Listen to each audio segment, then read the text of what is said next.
बंधुओं का आज की इस प्रेस कॉन्फ्रेंस में स्वागत करता हूं।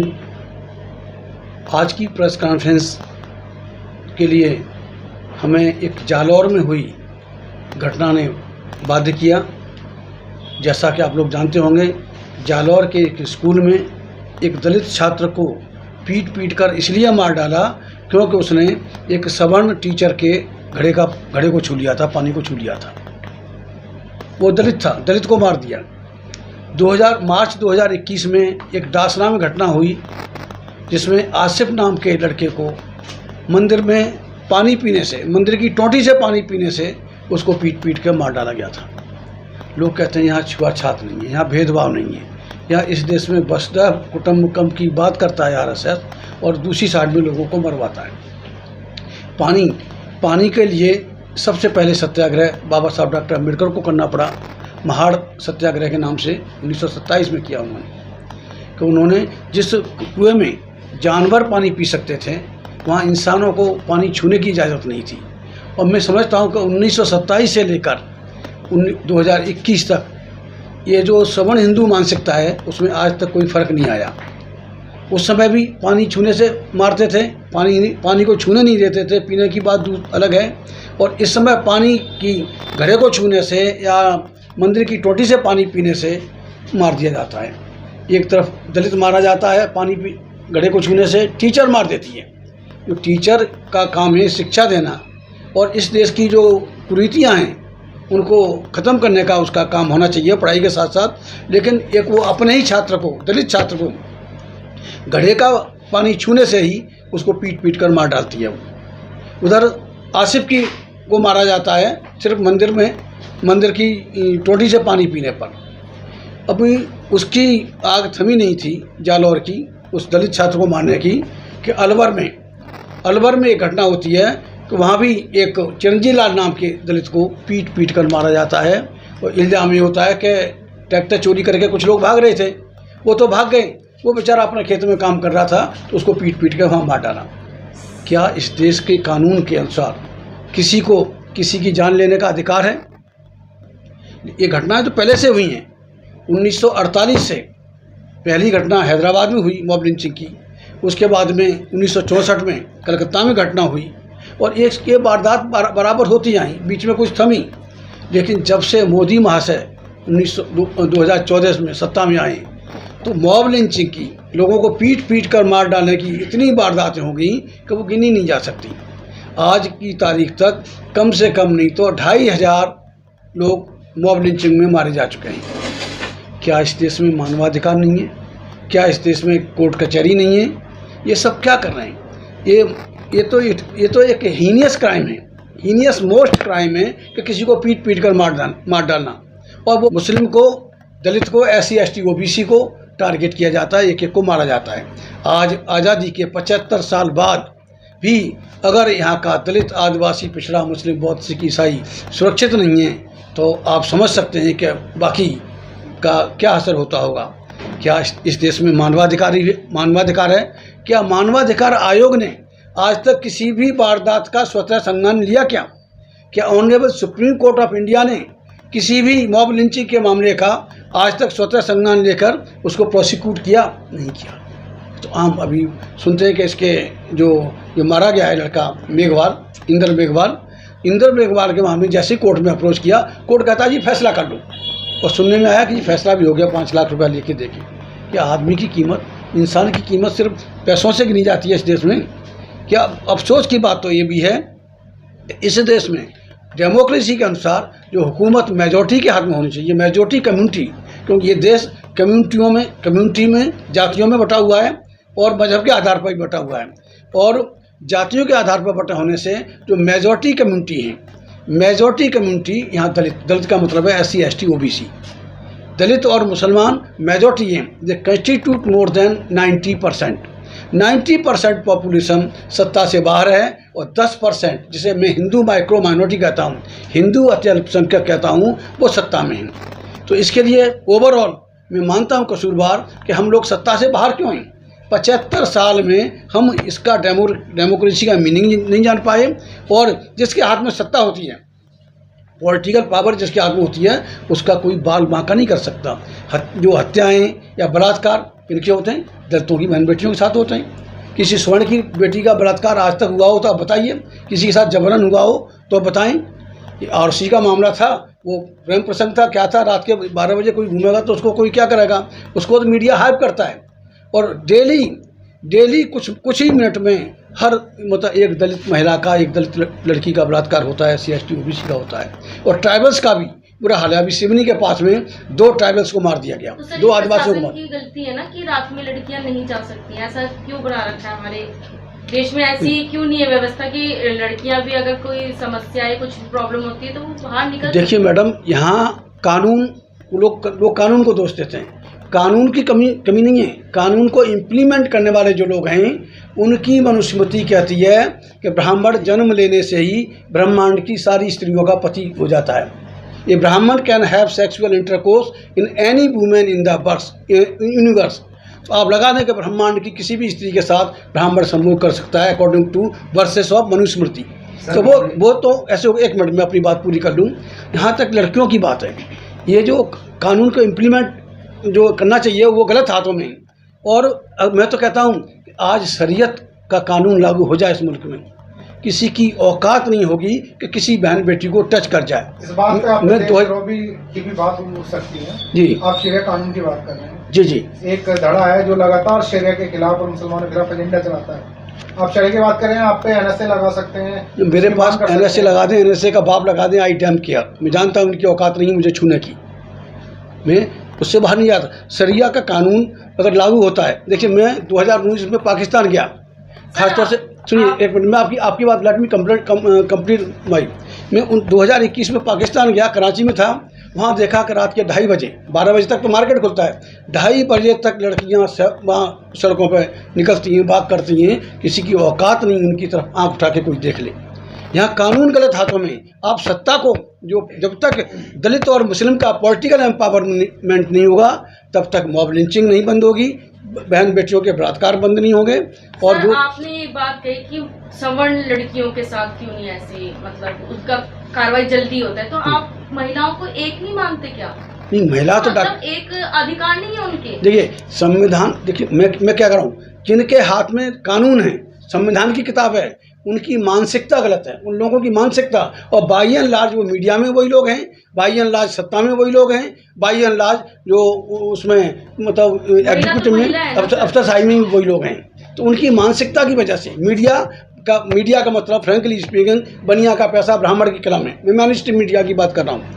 बनिया का पैसा गवर्नमेंट में सरासर इल्जाम लगा रहे हैं कि मॉब लिंचिंग में उनका हाथ है मुकम्मल तरीके से, यही बताना चाह रहे हैं जी? बिल्कुल, ये गवर्नमेंट स्पॉन्सर्ड मॉब लिंचिंग है, मैं करूँ दावे के साथ कह सकता हूँ। नहीं तो किसकी मजाल है?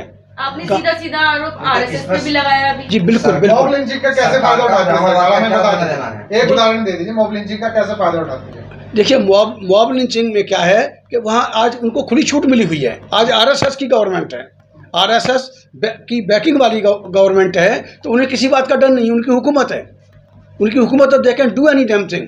तो चाहे गाय को लेकर, चाहे जय श्री राम को लेकर, चाहे जय हनुमान की बात लेकर नहीं की किसी दलित ने या मुसलमान ने, तो उसको मार दिया। अभी एक और वारदात हुई है कि जय भीम बोलने पर एक आदमी को, एक दलित को फिर मतलब उसको पीट के मारा है, बुरी तरह से मारा है उसको। अभी कल परसों की वारदात है। तो ये सिर्फ गवर्नमेंट की बैकिंग ना हो, गवर्नमेंट रिस्पॉन्स, में तो कहता हूँ गवर्नमेंट स्पॉन्सर्ड है। मैं तो पहले भी कहता हूँ, अगर गवर्नमेंट स्पॉन्सर्ड हो तो किसी की मजाल नहीं है। यहाँ का न्यायपालिका, पुलिस अगर ये सीधे हो जाएं, अगर ये कानून के हिसाब से चलने लगे, औकात नहीं है। अगर सजा, मान लीजिए कोई कोर्ट में केस किया, FIR दर्ज हुई, उल्टी सीधी जो बेचारा जो विक्टिम है उसके खिलाफ FIR दर्ज होती है, और आखिर में अगर कोर्ट में जाके अगर वो बताया नहीं भाई, बता रहे थे अभी कि 23 साल बेगुनाह लोगों को जेल में रखा गया। क्या नीचे से ऊपर तक इतना सेंस नहीं है कि बेगुनाह को क्यों रखा जाए? जो IO है, इन्वेस्टिगेटिंग ऑफिसर है, उसको आज तक सजा क्यों नहीं मिल रही कि अगर गलत केस उसने किया है 23 साल जो इनकी ज़िंदगी चलेगी, आधी ज़िंदगी चलेगी, उसके लिए जो केस जो FIR दर्ज हुई, FIR दर्ज करवाने वाले और इन्वेस्टिगेशन IO जिसको कहते हैं, जो पुलिस अफसर होता है, वो दोनों जिम्मेदार हैं। पुलिस क्या कोर्ट ने आज तक किसी IO को या FIR वाले को 181 182 में कोई कार्रवाई की है उनके साथ? 15 लोगों को रिहा किया गया गुजरात दंगों के जो आरोपी थे। जी जी। ऐसे जघन्य अपराध के लिए सुप्रीम कोर्ट ने पूछा था सरकार से, गुजरात सरकार से जी, उन्हें छोड़ दिया गया। फिर क्या उम्मीद करते हैं आपकी जघन्य अपराध वाले बाहर आ रहे हैं? भाई मैं आपको क्या कह रहा हूँ, 2 वारदातें बहुत बड़ी हुई। एक लक्ष्मणपुर वाक़े की हुई थी 1998 की, जिसमें 56 दलितों को जो रणवीर सेना थी उन्होंने बुरी तरह से मतलब मार दिया था, मतलब 56 लोग मारे थे। और दूसरी वारदात होती है ये हाशिमपुरा वाली, ये हाशिमपुरा में, जिसमें PSC वालों ने हज़ारों मुस्लिम नौजवानों को मारा था। क्या हुआ, नीचे से निचली अदालत ने उनको, जो लक्ष्मणपुर वाक़े के दोषी थे, उनको लाइफ इम्प्रिजनमेंट दिया। हाई कोर्ट ने उनको बाजियत बरी कर दिया। यहाँ 17, यहाँ 17, हाँ Congress BJP one of the same thing, all are govern by caste into, सब हिंदुओं की पार्टी हैं। और यहाँ जो लक्ष्मणपुर वाक़े में भी जो कांड हुआ, उसमें भी 17 PSC के नौजवानों को फांसी की सजा हुई थी, हाई कोर्ट ने बरी कर दिया। क्या व्हाट इज फन? सर यानी कोर्ट के कैरेक्टर पे आप सवाल उठा रहे हैं, सही फैसला नहीं कर पा रहे, यही बताना चाह रहे हैं ना? बिल्कुल, एक तरफा फैसला हो रहा है। बिल्कुल एक तरफा होता है, जाति को देखकर होता है। भाई ये बताएं, कोर्ट ये क्यों नहीं बताता कि 56 लोग मारे गए थे लक्ष्मणपुर वाक़े में, किसने मारे? अगर उन लोगों ने नहीं मारे तो किसने मारे? रणवीर सेना ने नहीं मारे तो किसने मारे? जबकि वो लोग आइडेंटिफाई हो चुके थे। और यहाँ 17 पुलिस वाले आइडेंटिफाई हुए हैं, आइडेंटिटी परेड भी हुई उनकी।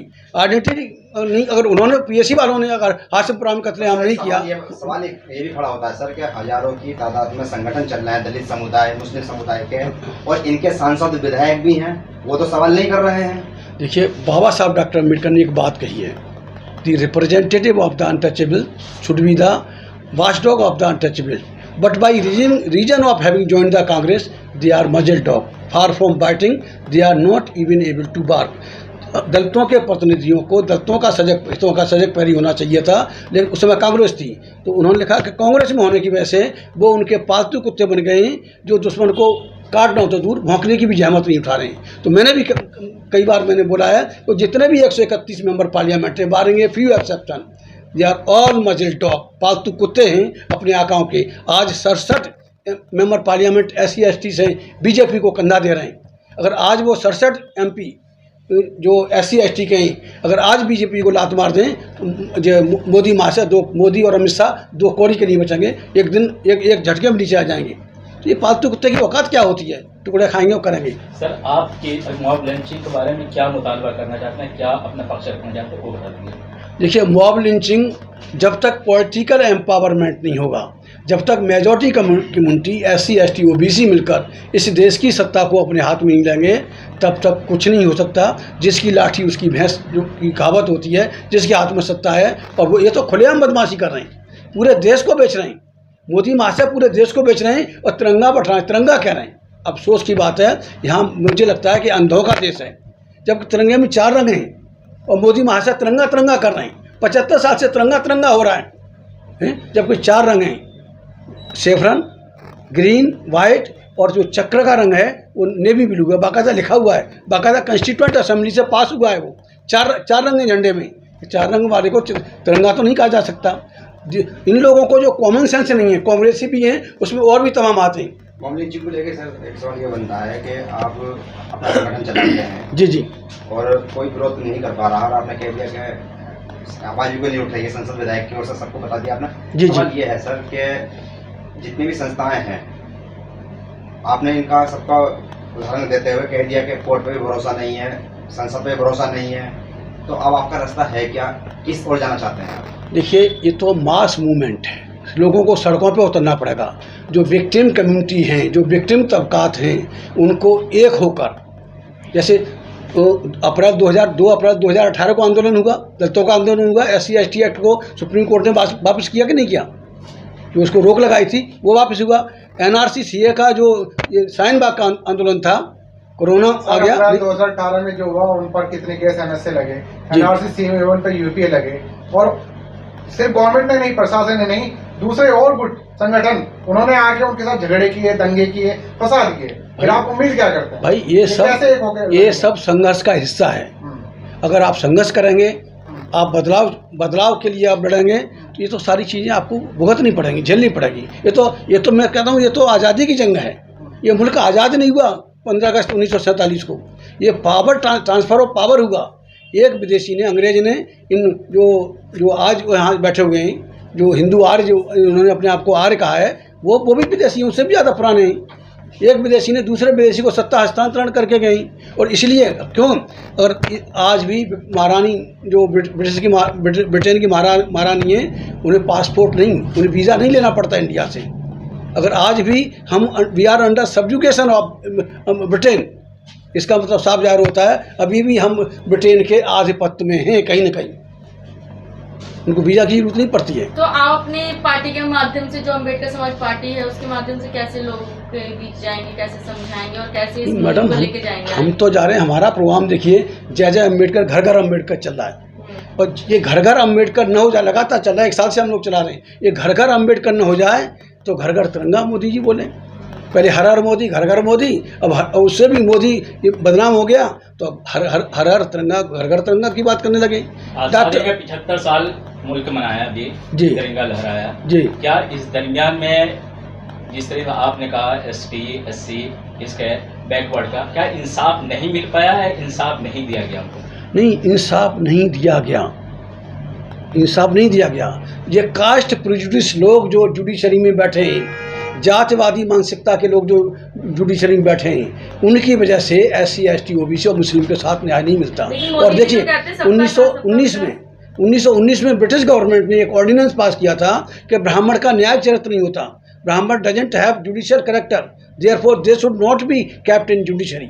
1919 का उन्होंने ऑर्डर पास किया था। आज 99.9% ब्राह्मण सत्ता में वहाँ बैठा हुआ है, वो कंट्रोल कर रहा है जुडिशरी को।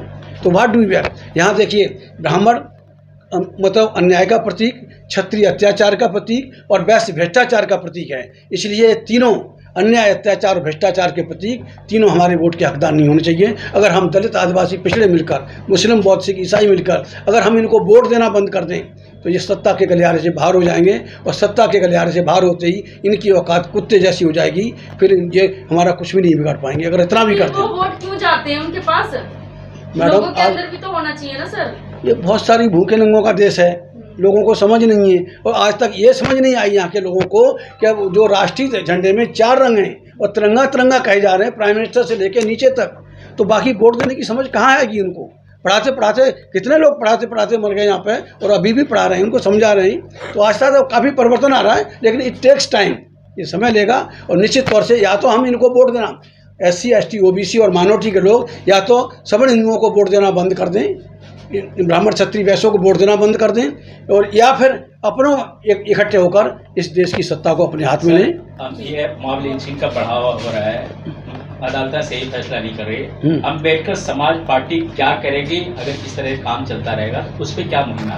अगर अम्बेडकर समाज पार्टी कभी सत्ता में आती है तो निश्चित तौर से ये किसी की मॉब लिंचिंग का, किसी बहन बेटी की तरफ आंख उठाने की भी किसी को औकात नहीं होगी। और शरीयत कानून अगर लागू नहीं किया हमने, तो शरीयत कानून जैसा कानून हम यहाँ इस पर लागू करेंगे और सजा देंगे लोगों को। ठीक ठीक।